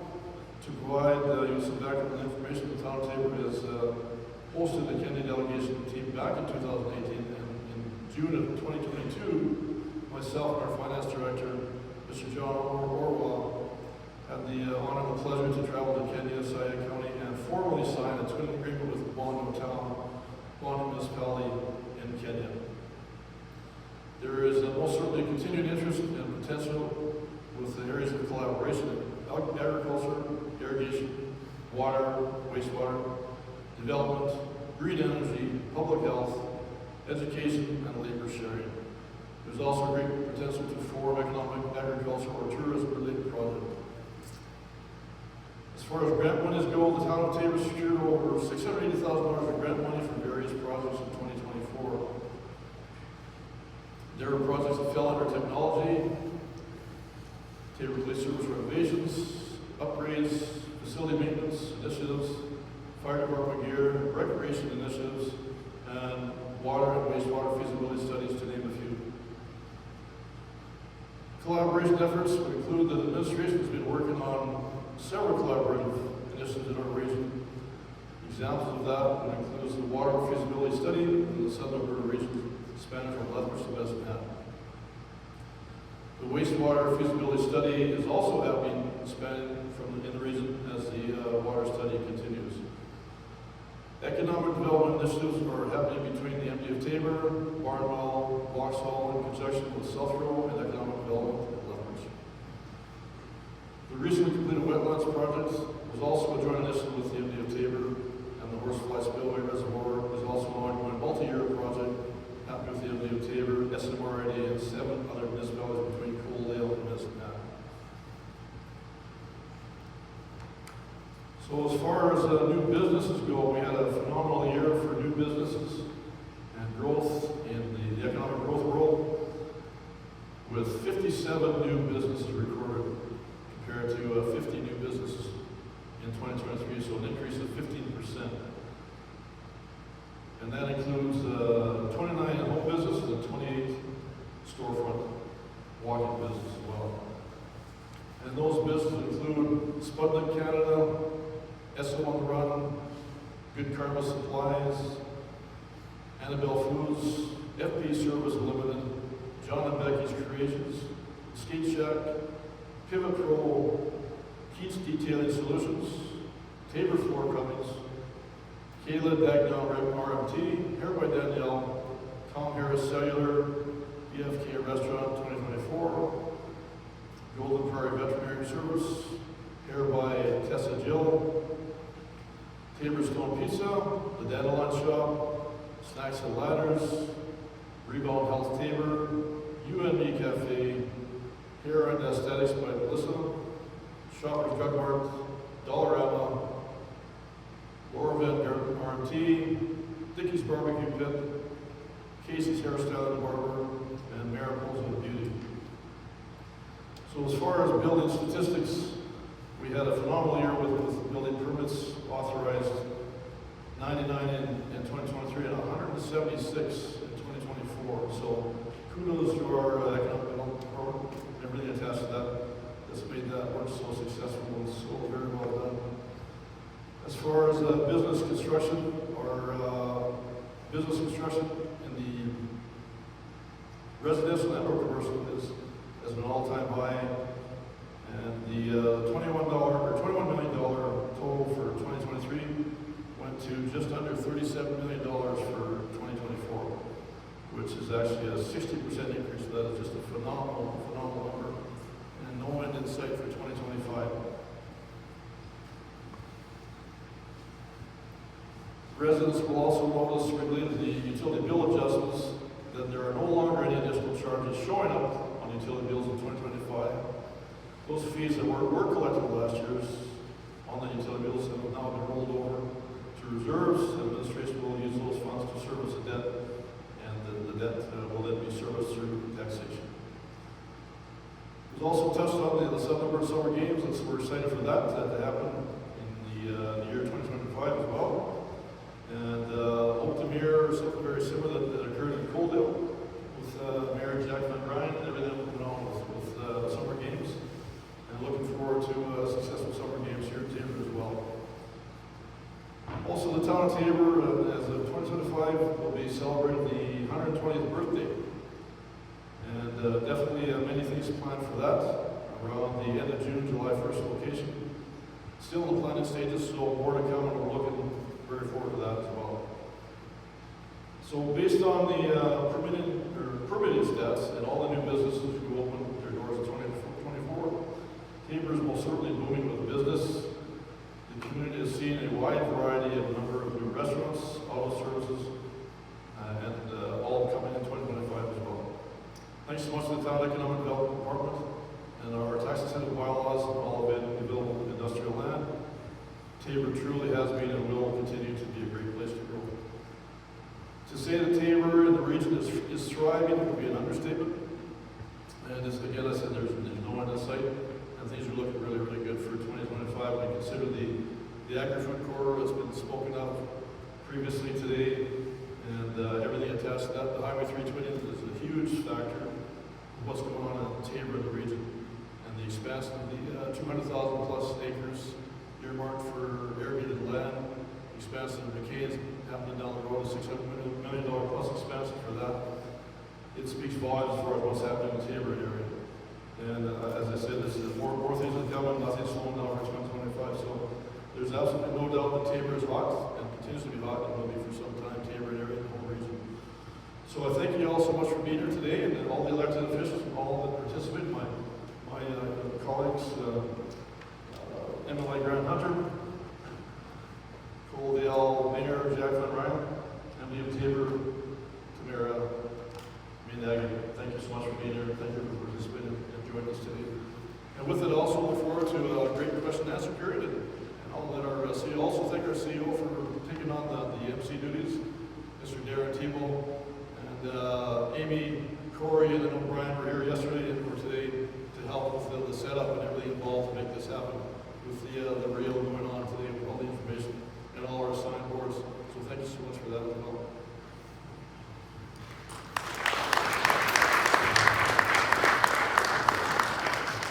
Thank you, Mayor Brokaw. As an administrator, it is exciting to see all the growth that's going on. The fruits of our labors. It takes a lot of people to produce what you see going on around the community. Probably 16 or 18 months on paper before we get to a spot where people physically start seeing things popping up. And it's a nice feeling to be able to be here when that's going on. So we are going to host a question and answer period. I'm just going to put this microphone right here on this microphone stand. When you come up and ask a question, just state your name and who you'll be addressing the question to, and we can get the right person up to the podium. We'd like to try and keep it relevant to the topics that are here today. And I will hand it over to the floor, so anyone who wants to come forward, feel free. If I can get up here and spout off, probably anyone's job.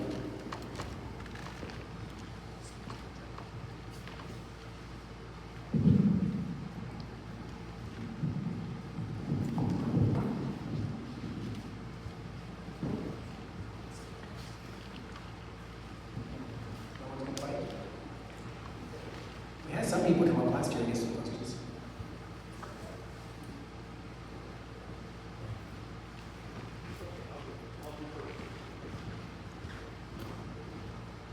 My name is Roy Elmack, and for Mayor Brokaw,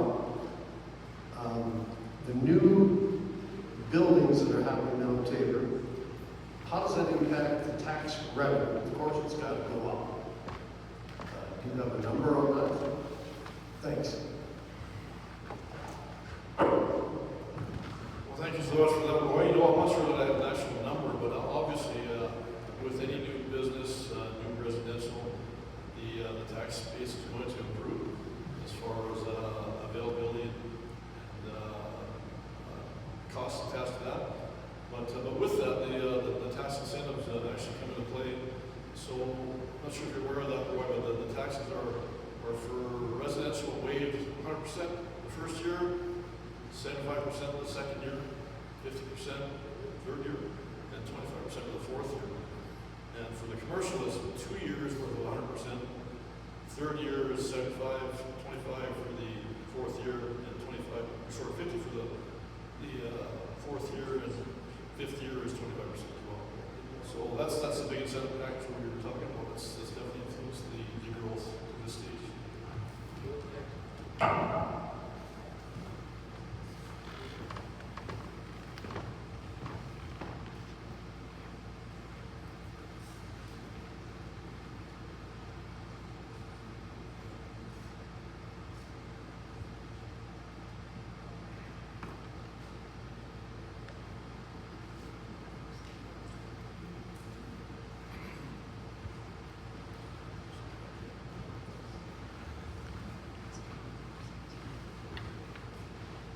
My name is Grant Angus, and my question is for Grant Hunter.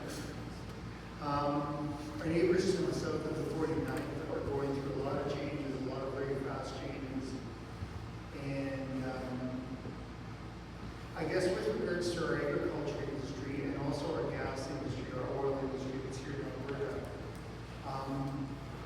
is there anything that's being looked at in terms of adjusting and getting the cost of the fuel down? They're already talking about going to getting rid of the carbon tax altogether. I don't have a problem with that. This is more about getting product in and out of the marketplace, especially the products in and out of the marketplace from Alberta. Is there any changes that are going to happen on our provincial government that's going to make us more competitive along those lines, or is there changes that maybe you guys have talked about that would make us more competitive? Very good question, Grant. And I think that what's important to realize is that President Trump is going to enact some things that he thinks is going to make him more competitive to bring back or repatriate businesses back in the United States. He is the President of the United States. That makes sense that he would do that. What will happen then is other jurisdictions will have to be competitive with what they're doing down in the States, or else the capital will not flow to those jurisdictions, vis-a-vis Alberta. And so I'm not going to tell you everything we can do or will do, because we're not going to make that, we're in negotiations right now. The Premier is down there right now explaining the value proposition. So what she's trying to do is she's trying to say to President Trump, rather than creating a win-lose situation, why don't we create a win-win situation, which is basically we supply you with all of your natural resources to fuel your economic engine. And if we get into a trade war, that's going to stop. And are you going to be able to have that economic engine be as robust as you want it to be? She's trying to say that. Now, if we actually get into a trade war with the United States,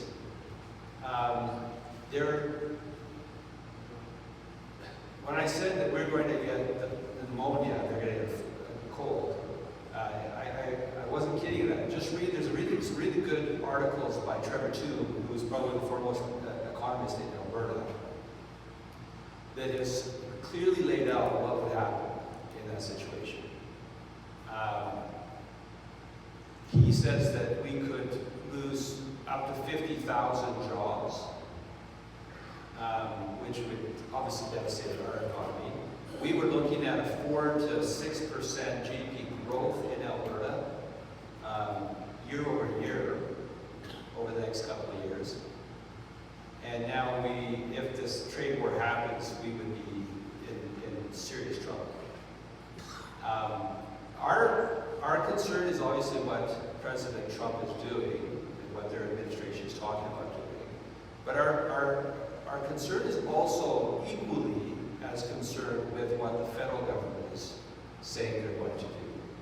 A reciprocal tariff, in other words, an exit tariff from Canada, or from Alberta going down to the States. So President Trump would add a 25% tariff of oil and gas going down to the United States, which we send 600 million liters of oil every day. Think about that. 600 million liters a day. 4.3 million barrels going down every day. And Prime Minister Trudeau and his team, I'm trying to be respectful, is talking about an exit tariff of our oil. Where does that exit tariff money go to? So first of all, it's a 50% tariff on our oil and gas. Do you think that we can be competitive with the United States or with any other jurisdiction? Venezuela, dictator oil, it's impossible to do that. So that's why Trevor Tube said there could be a 50,000 job loss. But I want to follow the money.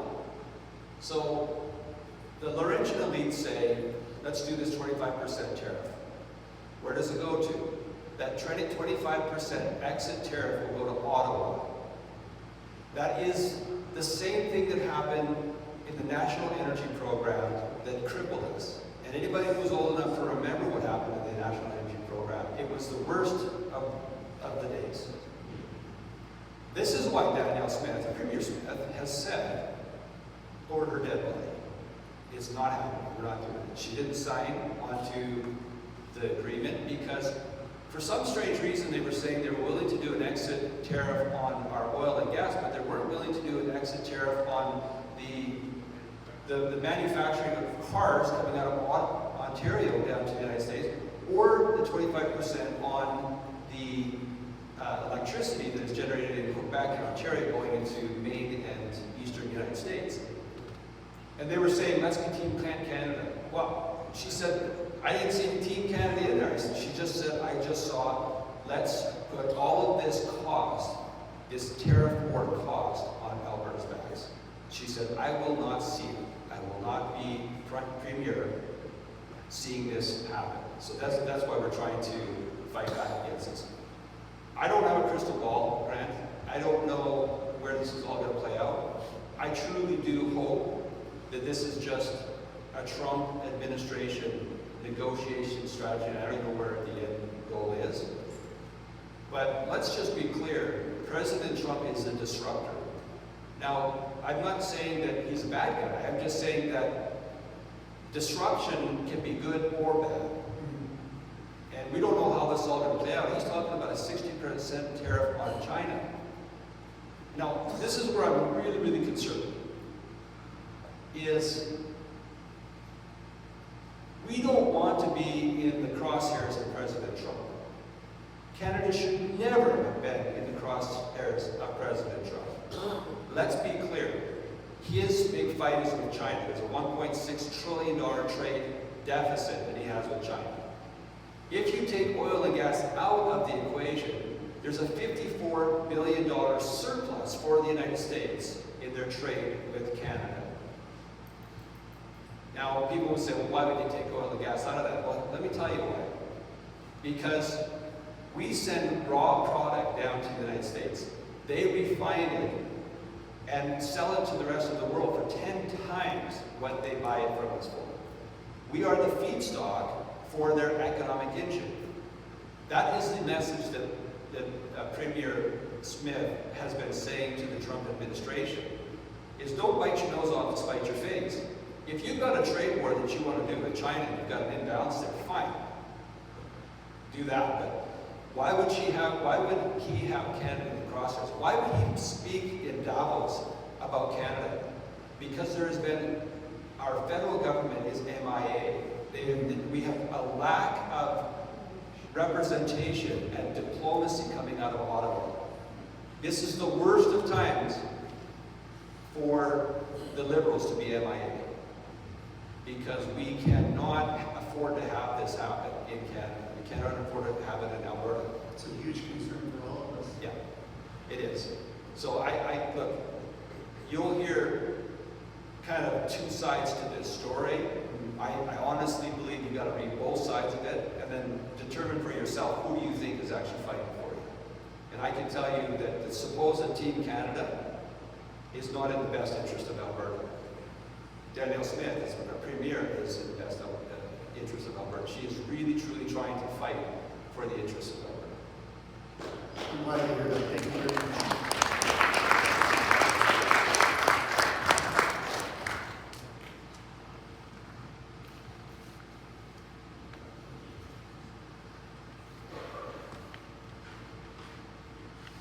Question for Leah Megan. With McCain's doing an expansion, do you have an inkling that Latin Weston would want to do an expansion as well, just to keep up with the Joneses and keep up with the competitors? Have you heard any rumors about that? Or do you think Simplot would like to set up a plant here now with the expansion of the acres? Thank you. So we are always, we have regular meetings with Lamb Weston. So we know that they're always looking at different aspects. Everybody is looking about at how stable our water is going to be. So when they looked at potentially opening up the Water Act, people got a bit nervous because without irrigation acres, we're not growing potatoes.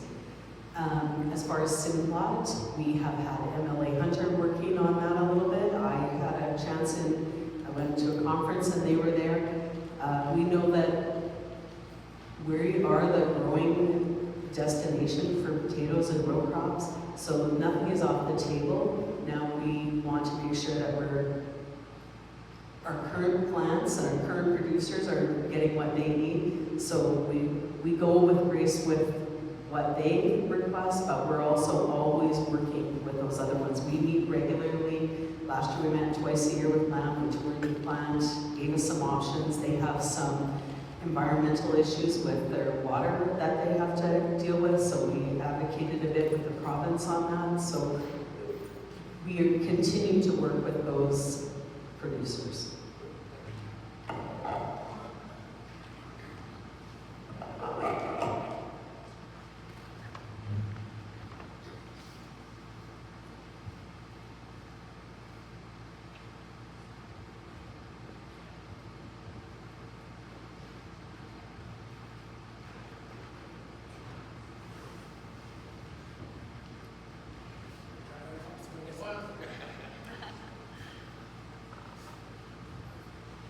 Nobody likes to speak in front of a microphone. Bill Restaurant from Moab, I don't speak for town council, I'm here. But first of all, Mayor Boganoff, thank you for the hospitality and thank you for the invite today. I was hoping there'd be some coffee and water instead of all this, but I'm helping myself. My question is for MLA Grant Hunter, and it deals with water. All three of the other speakers spoke about the importance of water. And I, for one, believe that, the provincial government, oil and gas, but I believe water is our most important resource, especially here in southern Alberta. And my concern is with coal mining on the eastern slopes. I believe I'm in the majority, if we believe some of the polls, the vast majority of Albertans that are against coal mining on the eastern slopes. Now, I know there's going to be protections. Well, there was protections up in northern Alberta too, and they still had spillways into the water. There were protections on the western slopes with coal mining there, and they still have pollution into the rivers. I'm just concerned about, can you give us any more assurance other than just trust us with coal mining on the eastern slopes?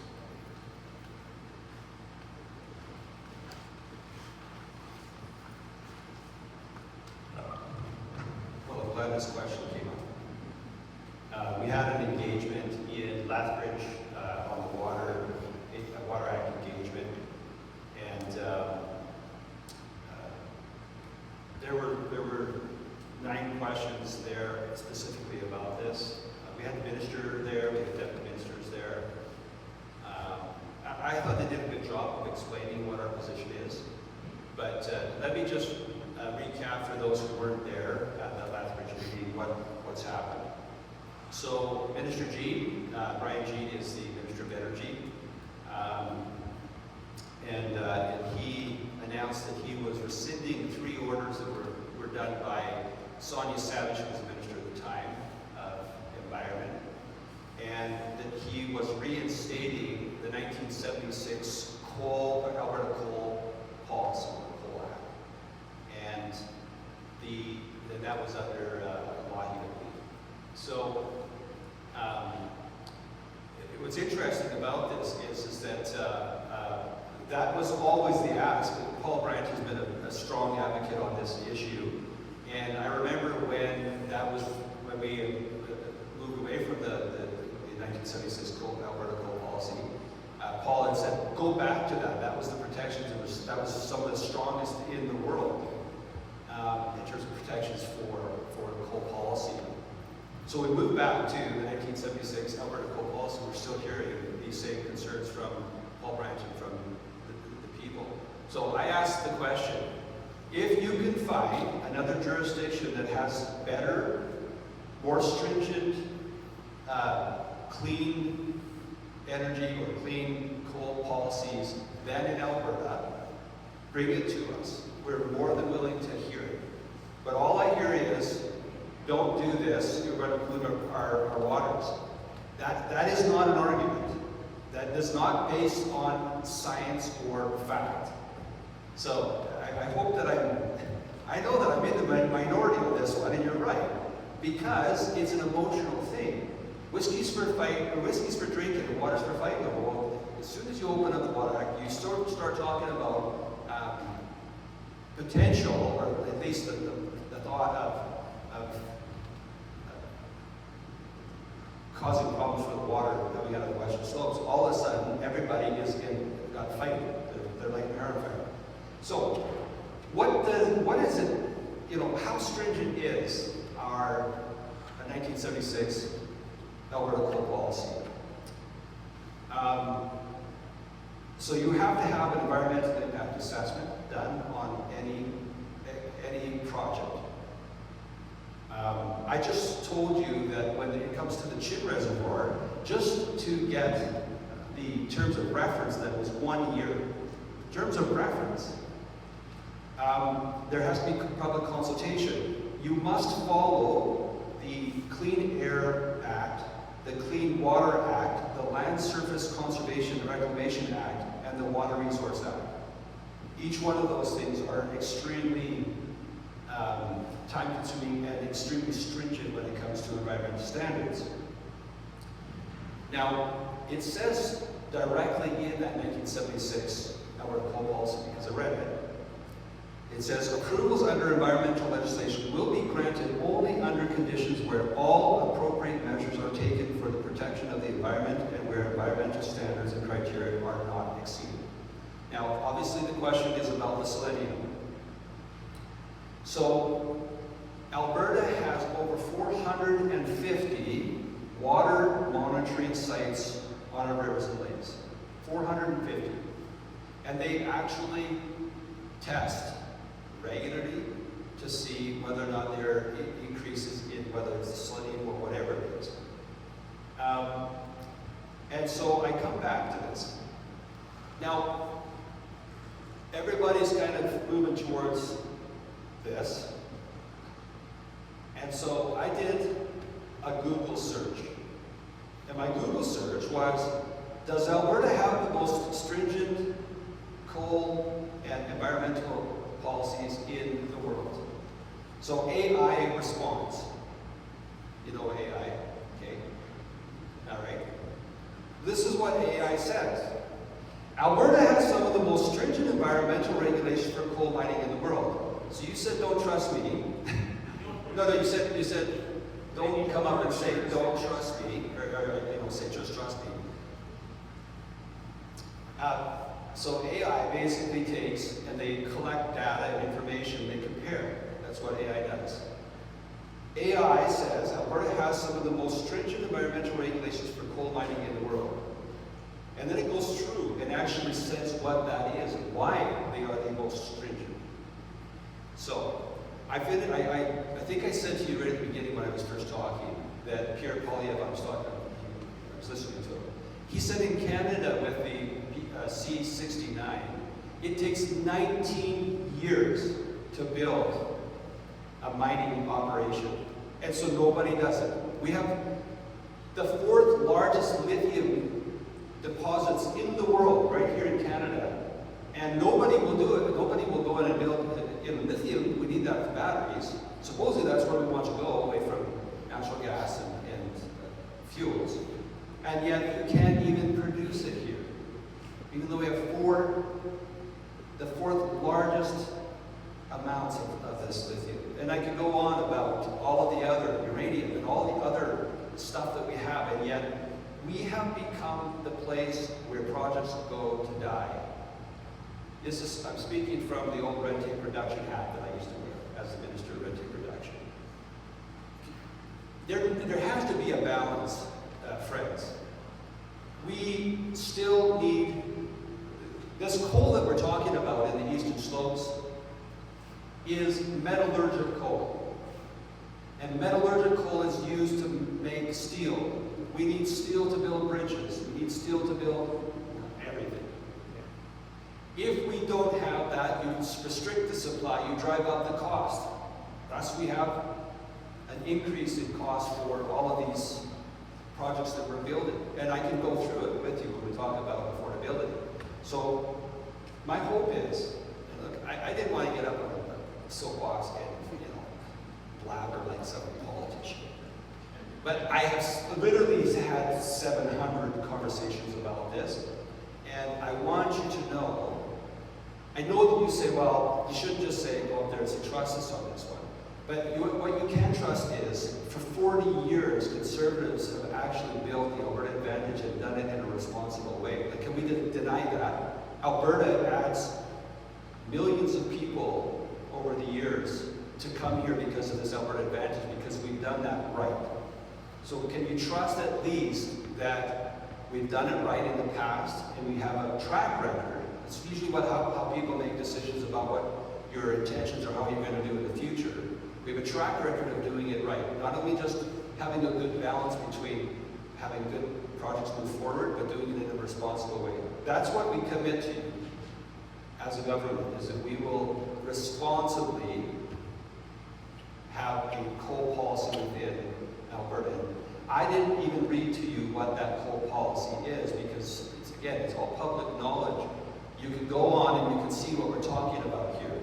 Brian Jean is not talking about blowing off tops of mountains like we've heard some over-the-top rhetoric from some people. He's not talking about poisoning the water. He wants to keep that. In fact, his track record is when he was an MP and he was a parliamentary secretary in Ottawa, his track record was to stand against his government and say there was this pollution that was going on, polluting that was going on from an oil sands project. He stood against his government to fight for strong environmental standards that they ended up finally implementing. He went against Stephen Harper in that. Maybe the reason why he didn't become a minister. But I'm telling you all this information so that you realize that there's a whole lot of emotion about this, and rightly so. Water is life. I agree with that. But we will never sacrifice the tens of billions of dollars of industry that we have downstream for a play it's going to ruin that. Why would we do that? So I just ask you to think about this from the common sense. We are trying to be common sense about this, but we're also saying, no, look, we do have to actually still build in this province, and we still have to build throughout the world, and we still have to provide to the world. We have some of the greatest resources the world has ever seen. And we need to still be able to access that, but do it in a responsible way. And that's what we commit to you through our coal policy we will do. So, thank you.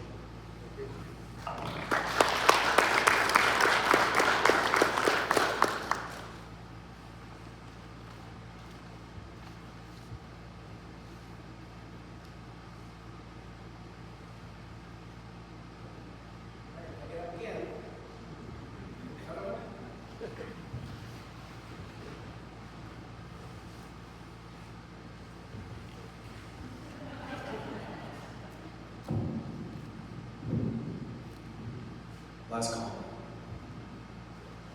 We're good. Okay. Thank you. Thank you. All right, so I'd like to say thanks to all of our guests today. When we did this for the first time last year, I gotta admit, the administration was a little apprehensive, a little afraid, because we've never done something like this. A little easier after a year or two, and I do enjoy the questions we get and the answers that we get, and I thank everyone that shows up to have a listen. I'd like to say that I believe the future of this region is very bright, and the accomplishments that we got done in 2024 were not small feats, and it's been with all four of these groups and the entire region that was invited today, and some of you did show up. There are things happening, and the government is looking at collaborative efforts for efficiencies, and Southern Alberta is doing a fantastic job of that. So I thank everyone for all their assistance. So we are here at the end. Feel free to, there's plenty of food left, so please indulge. Storyboards up here, if anyone wanted to come up and ask any questions, I'm sure Mayor Prokop, myself, Tamara, or anyone else can speak to some of the economic development stuff. Again, appreciate everyone showing up, and thank you very much.